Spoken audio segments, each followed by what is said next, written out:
Nagsisimula ang pelikula sa isang grupo ng 3 lalaki na naghahanap ng mga bihirang species ng spider sa gitna ng disyerto ng North Africa. Sa oras na ito, natuklasan ng isa sa mga lalaki ang isang butas, kaya agad niyang ipinatawag ang kanyang mga kasama sa grupo. Pagkatapos ay nag-iniksyon sila ng makamandag na gas sa butas at naghintay. Pagkalipas ng ilang sandali, isang bungkos ng mga gagamba ang lumabas mula rito at ang isa ay marahas na inatake ang isang miyembro. Nakaramdam ang lalaki ng sobrang sakit, ngunit hindi siya pinansin ng kanyang mga kaibigan at nagpatuloy sa paghuli sa mga insekto. Upang manghuli at ipunin ang maraming uri ng species ng gagamba hanggat maaari, isa sa miyembro ng grupo ang naglakad papunta sa kawawang lalaki na may dalang machete at tinapos ang kanyang paghihirap. Lumipat ang eksena sa ating bida na si Caleb, isang batang hustler sa kalye na nagtra-traffic ng mga paninda sa black market. Kasalukuyan siyang nasa isang tindahan ng alahas upang bumili ng ilang magagandang bagay.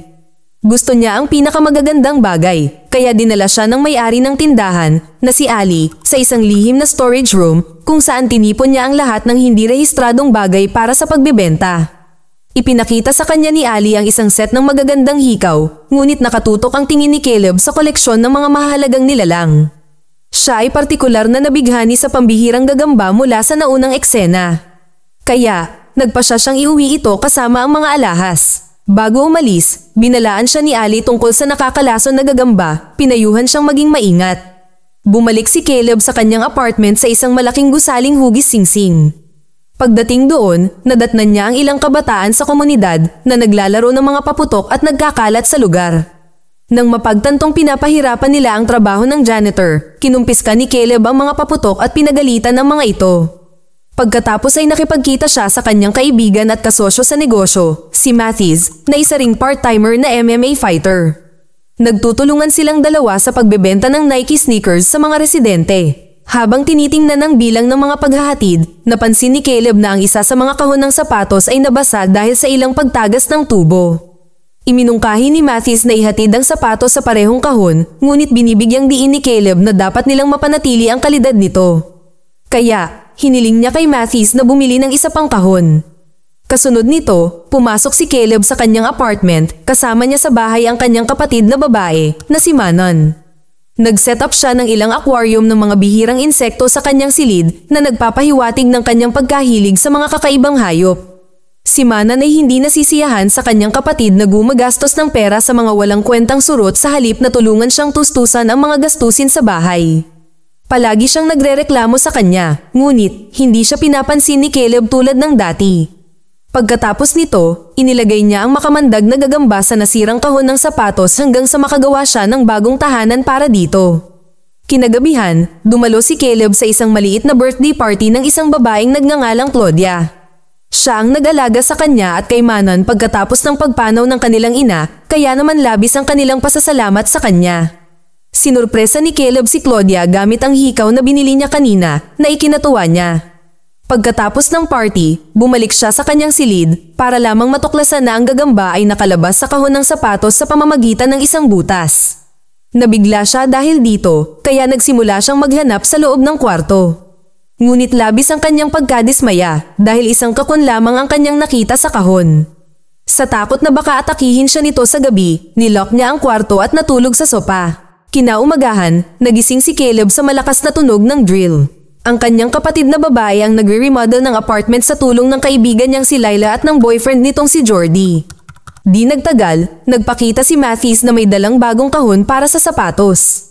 Nang matapos na ang pag-iimpake, pumunta si Caleb para ihatid ito sa isang residente na si Tumani. Ang transaksyon ay napansin ng isa pang residente na naghihinala na sila ay nagpupuslit ng droga, ngunit pinili niyang huwag mag-react sa ngayon. Nang maglaon, habang sinusubukan ni Tumani ang kanyang bagong sapatos, may kumagat sa kanya mula sa loob. Ang isang gagamba pagkatapos ay lumabas sa sapatos na tinakot siya ng husto. Agad itong pinatay ni Tumani na pagkatapos ay ipinakain sa kanyang aso. Gayunpaman, ang banta ay hindi pa natatapos dahil ang gagamba ay nakapaglagay na ng milyon-milyong itlog sa loob ng sapatos. Lahat sila ay lumabas mula sa loob at marahas na inatake si Tumani. Pinipilit niyang tawagan si Caleb sa pamamagitan ng telepono, ngunit hindi ito natanggap ni Caleb. Samantala, bumalik si Caleb sa kanyang silid upang makita ang mga hindi inanyayahang mga kaibigan na tumitingin sa kanyang koleksyon ng mga insekto. Dahil sa galit, inutusan niya silang umalis at ilak ang pinto mula sa labas. Naglagay din siya ng basahan sa ilalim ng pinto para hindi makalabas ang gagamba. Hindi niya alam na ang gagamba ay nagsimula ng gumawa ng kababalaghan sa pamamagitan ng pagpaparami. Sa puntong ito, si Tumani ay nakikitang nahihirapan sa matinding sakit na kalaunan ay nagresulta sa kanyang kamatayan. Pagkatapos, narinig ng mga kapitbahay sa apartment ang patuloy na pagtahol ng aso ni Tumani. Pagkatapos ay nagtipon sila sa labas ng kanyang silid at pumatok sa pinto. Nang hindi tumugon si Tumani, pinilit nilang buksan ang pinto at sinalubong sila ng walang buhay na katawan nito at puno ng dugo na nakahandusay sa sahig. Hindi nagtagal, dumating ang mga pulis sa crime scene.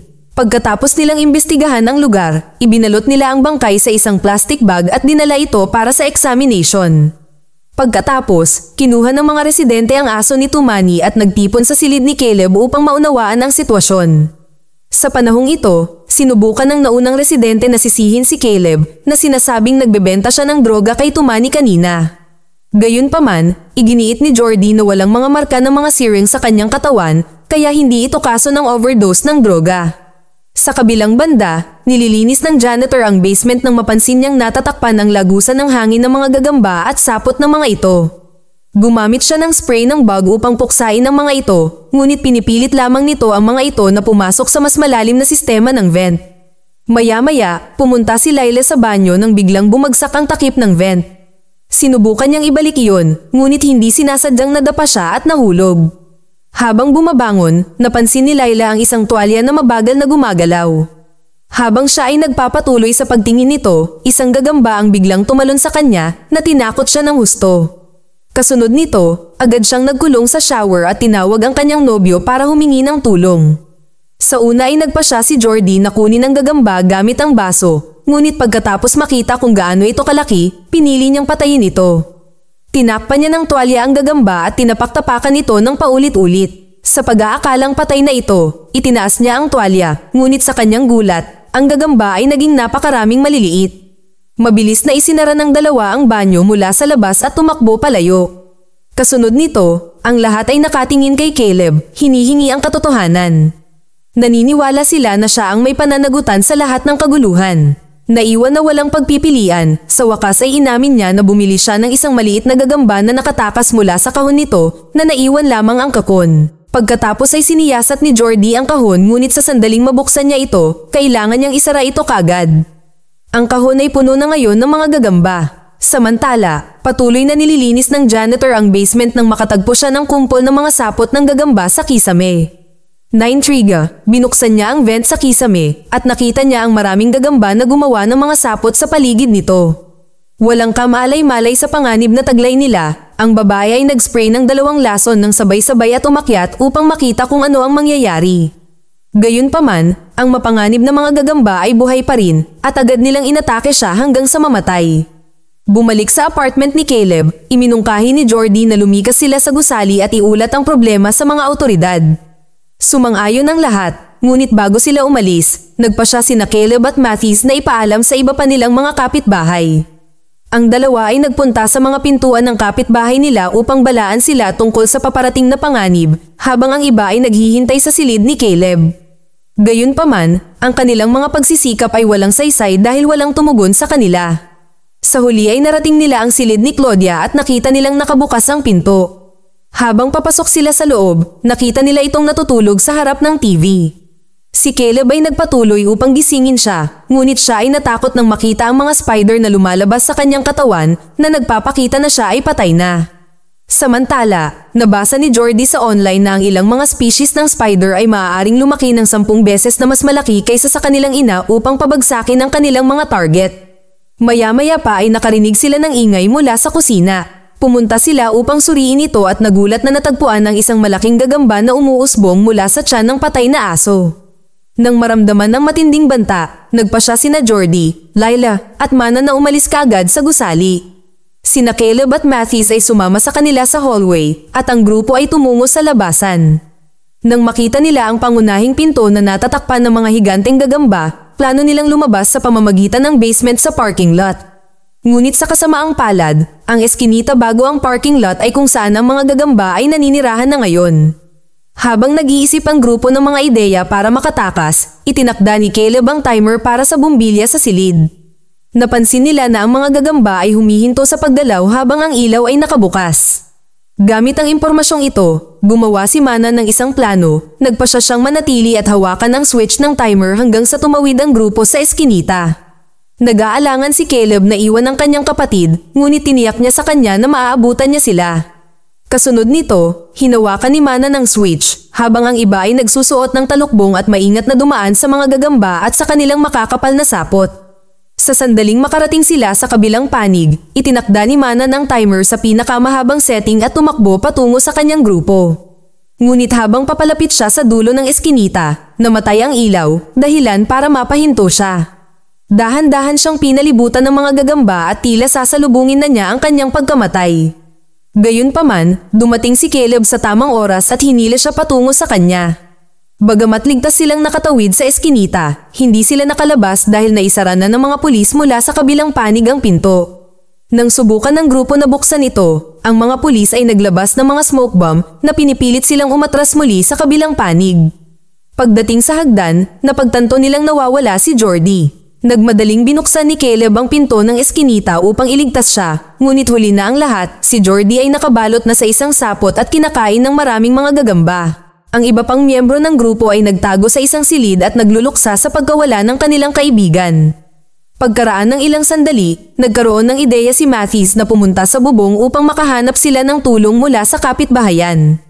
Ang mga miyembro ng grupo ay nagtataka kung magagawa nilang labanan ang mga gagamba, kung saan itinuro ni Mathis ang ilang mga paputok na iginiit na maaari nilang ipagtanggol ang kanilang sarili.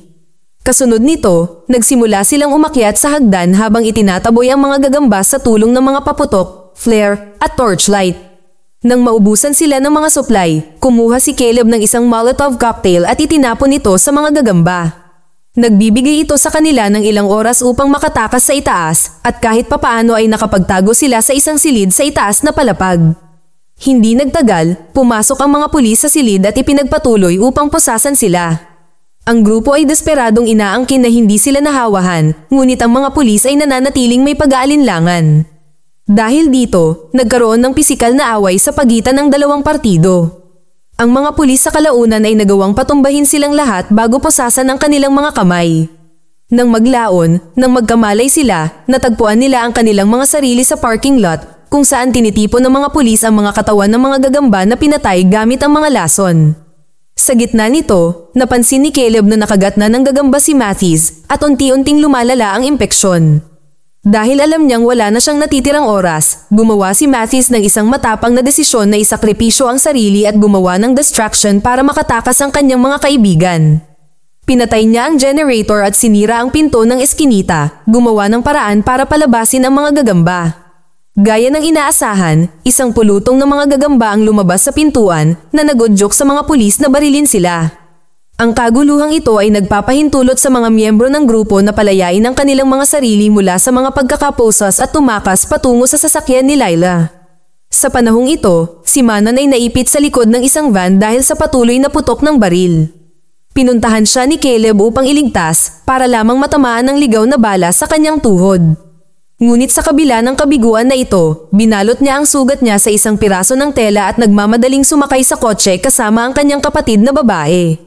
Pagkatapos ay pinaandar ng tatlong magkakaibigan ang sasakyan at binangga ang lahat sa kanilang daan habang nagmamaneho sila sa parking lot. Kahit papaano ay nakarating sila sa exit ng gate at nakahinga ng maluwag nang makita ang sikat ng araw.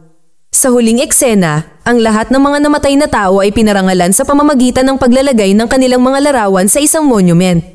Higit pa rito, ang buong hugis singsing na gusali ay sinira, tinatapos ang lahat ng mga gagamba sa loob. Pagkatapos, makikita natin si Caleb na nakaupo sa kagubatan nang lumitaw ang isang maliit na gagamba sa likod ng kanyang jacket. Ngunit sa halip na patayin ito, marahan niya itong hinawakan gamit ang kanyang mga kamay at inakay patungo sa damo.